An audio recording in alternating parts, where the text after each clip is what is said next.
Hi, I'm Donna Kutil from Scenic Roots Garden Center, and I am here for Seed Starting 101, and I'm going to break this down in the most basic of basic ways for all of us. Some of us are new to seed starting, some of us have just picked it up within the last couple of years, and some of us are old hats at it. But I think by going through this, you may be able to pick up something that you may have forgotten, and for the rest of us, this is a starting point. So why do you start vegetables and flowers from seeds? Well, the first thing is you get to pick what you want. If you go to your local garden centers or your local hardware stores, sometimes they may not have the variety that you want. So when you're perusing the seed catalogs online or you're at the seed racks in one of your local garden centers or hardware stores, they have the varieties that you may not find already as a seed starter. So right off the bat, number one is selection, and you are in control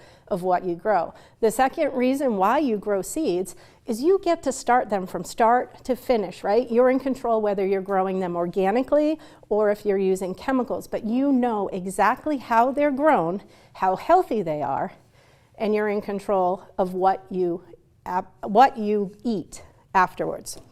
So you know why you're starting.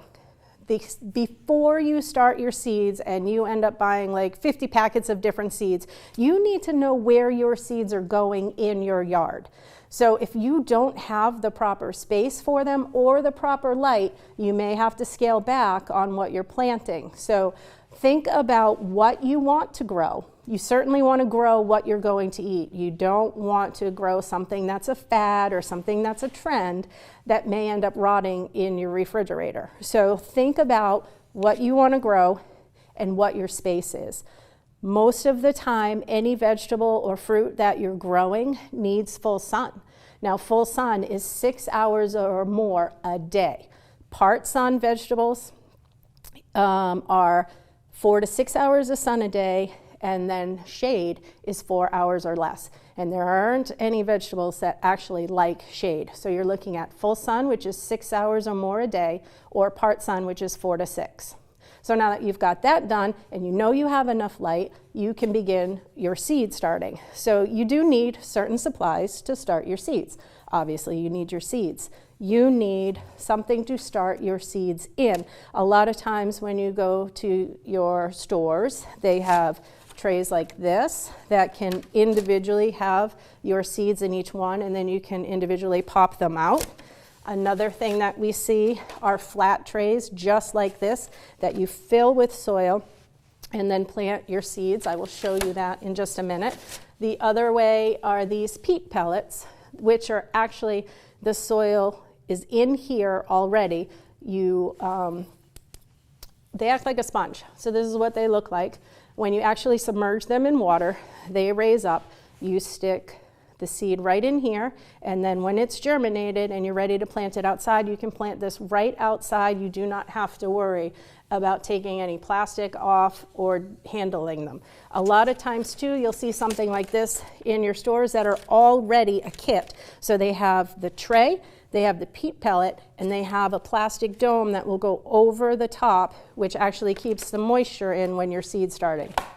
So let me get this out of the way, and I will show you what you need to do.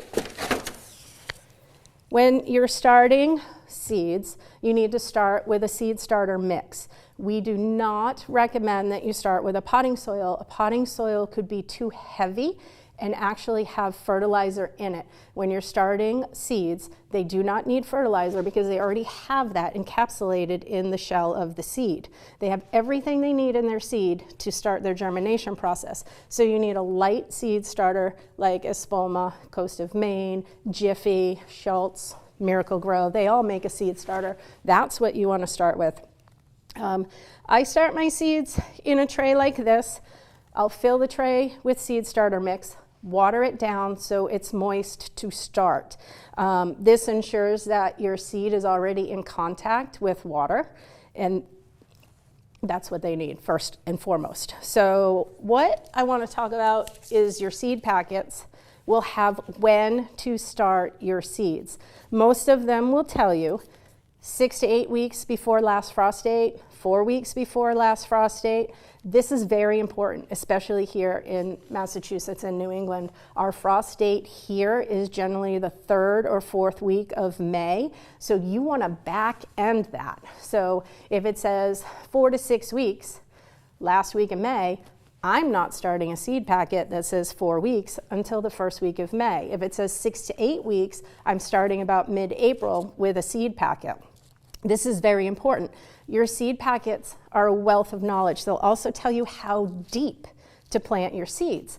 There are some seeds that are larger, like pumpkins, sunflowers, your squashes. They are a very rounded, larger seed. They need a deeper set in the soil, probably about 1 inch. Then you have other seeds like tomatoes, peppers, some lettuce seeds. They may only need something as a 1/4 of an inch, maybe even what do they say, 1 millimeter, 1/4 inch, 1/3 inch. So those are the smaller of the seeds that just need direct contact with the soil, and they actually need more light to germinate. So this is something you want to look at when you're picking out your seeds too, is when to start them.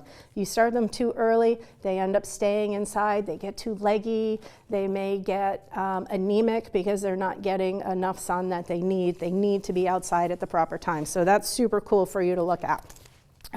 So I'm going to start a set of jalapeno peppers. So soil is set. I have it watered. This makes it easier for me to manage the seeds and manipulate the soil. So I'll usually take a pen or a pencil, and I will come in and make a row just like this. I'll use my finger too if you feel like you're not getting your row wide enough. Something like that. Rip open your packet, and it's very simple. I'll put them in my hand so then I can pick them up. Some people, if it's a little difficult, they're too small. Some people use tweezers. There's actually a seed sower, which is this cute little, okay, I'll start that one over. So usually I'll start the seeds with them in my hand, just like this. Other people will use tweezers. I just use my fingernails. There's also a cute little gadget that you put your seeds in, and it just spills the seeds out one by one by one. You can find that at your local stores too. So per seed packet, it said 1 seed per inch. So I'm just going and laying them down 1 inch apart, 1/4 inch deep. And then when I have that row all planted, I'm just going to go back and cover with the soil, just like that. One thing you want to note is if you're doing multiple varieties of vegetables in one tray, is to use a plant label like this. Write down what each row is and then just stick it in the back of your tray, so when they germinate, you know exactly what you have. You don't want to be planting them in your garden thinking you have all tomatoes and then all of a sudden peppers come up. So now that I have these all covered, one of the things, moisture is important. So the seed already started wet. So to keep them wet during the germination process, we actually use a sprayer. You can use a nozzle that is specifically made for seeds. If you use a watering can or if you use a hose, what happens if the water is too strong, and it'll dislodge your seeds from the soil and bring them right up to the surface. So that's why we use a mister like this, and we keep the soil wet. Then when you're ready and you're all planted, you can cover your tray in a plastic bag. As a kid, I used to just use saran wrap. We used to just take the saran wrap and put it over. They also sell plastic domes like this that you can rest right on top of the trays. And what this does is it keeps the moisture inside. You don't have to water as often. So this is a pretty cool gadget to use. Saran wrap, clear plastic bag, or plastic dome. The other thing that's important for seed germination is heat. Seeds need a soil temperature from between 65 to 75 degrees to germinate. So if your house is that temperature, you're all set. You don't have to use anything special. But if your house runs on the colder side, it is recommended to use a heat mat underneath this tray, and that will keep the soil temperature warm. Once your seeds have sprouted, the temperature isn't as important as light. So now that the seeds have sprouted, they need light to continue to grow. So the most important thing is keeping a light for 14 hours, if you can. The lights inside your house are not as strong as the UV rays from the sun. So it is recommended 12 to 14 hours of light to keep your plants healthy and growing. So 1 to 3 inches from the level of your transplants is what's recommended for light. And as they grow, you can raise that light. If you have enough light from your windowsills, you can keep them in the window, you can keep them on a chair, on a bookcase in front of the window, but you want to make sure that you rotate your tray so they're constantly getting light from all sides, okay? When you are ready to put your seedlings outside, you want to put them in the shade for about 4 to 5 days and then bring them inside at night. Then for the next 4 or 5 days, bring them outside to the shade and keep them outside at night. That hardens them off. What you're looking for is they have to get acclimated to the temperature, they have to get acclimated to the colder nights, and it keeps them from getting sunburn. That's why we start from the shade, and then we eventually keep them out in the shade overnight, and then you're ready to go directly into your garden. So that's what I have for your Seed Starting 101. I hope this helps you, and please, if you ever have any questions, your websites to your seed catalogs have a tremendous amount of information. Again, the back of your seed packets have a tremendous amount of information. And please utilize the employees at your local hardware stores and garden centers because that's what they're there for. Happy growing.